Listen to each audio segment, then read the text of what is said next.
মানে আমাদের খোদা হাফেজ উপলক্ষে নতুন একটা হল আমরা রেনোভেশন করতেছি। আমরা ওটা দিয়ে নতুন হল চালু করবো আর কি।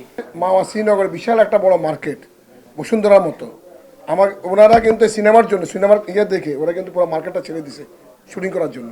বিশাল বড় মার্কেট, তাও 2 দিন কেউ দেয় না, কিন্তু সিনেমাকে দেখে, সিনেমার কাজের দেখে। আমি একটু আগে বলছি যে ভাই আমাদের যে কয়টা হল আছে, কিন্তু যখন ভালো কিছু আসে তখন কিন্তু প্রতিটা হল হাউসফুল থাকে, শুধু সিনেপ্লেক্স না।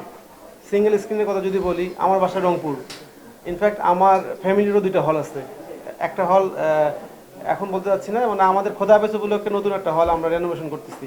আমরা ওটা দিয়ে নতুন হল চালু করবো আর কি। আমার ফুল টিম নিয়ে উদ্বোধন করবো ইনশাল্লাহ।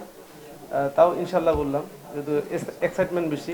আমরা ডিসকাস করতেছি আর কি, যে আমরা মূল যে কাজটা বের হয়েছে। আচ্ছা, আমি একটু মাঝখানে ব্যাপার ইন্টারাপ্ট করি একটা ব্যাপার। সেটা হলো মানে আমাদের টিমের বন্ডিংটা আসলে এরকম ছিল যে বলবো যে দেখা গেছে দিদারের একটা মানে কোনো একটা সিন নিয়ে, হ্যাঁ সেটা নিয়ে আমরা করব।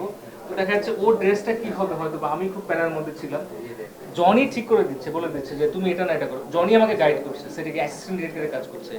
সানজু সেম কাজটা করেছে, ফিজিক্সের যে ট্রান্সফরমেশন থেকে শুরু করে অনেক কিছু, বা সানজুর কোনো একটা কিছু নিয়ে, হ্যাঁ সেখানে হয়তো দেখছি আমরা কস্টিউম নিয়ে আমরা নিজেরা জ্বালা করছি, কারণ সবাই আমরা কেউ না কেউ মোটামুটি সবাই ক্যামেরার পেছনে কাজ করে অভ্যস্ত, এক্সপিরিয়েন্স আছে। তো প্রত্যেকটা টিমে যে যুবরাজ ভাইয়া, আমরা দিনের পরে দিন, রাতের পরে রাত একসঙ্গে, রাত 3টা 4টার সময় আমরা একসঙ্গে, এখন চলো আমরা গিয়ে মিটিং করি অফিসে, হ্যাঁ মিটিং করি এটা নিয়ে শুধুমাত্র, আর কোনো কিছু না, যে আমরা এটা নিয়ে বসি যে কালকে যে আমরা সিনটা করবো বা এই সিনটা কিভাবে প্ল্যান করা যায়, হ্যাঁ সেটা করেছি। তো আমি আসলে সবার কাছে কৃতজ্ঞ। আমরা একটা বড় কথা হচ্ছে, মাওয়া শ্রীনগর বিশাল একটা বড় মার্কেট, বসুন্ধরার মতো। ওনারা কিন্তু সিনেমার জন্য, সিনেমার দেখে ওরা কিন্তু পুরো মার্কেটটা ছেড়ে দিছে শুটিং করার জন্য।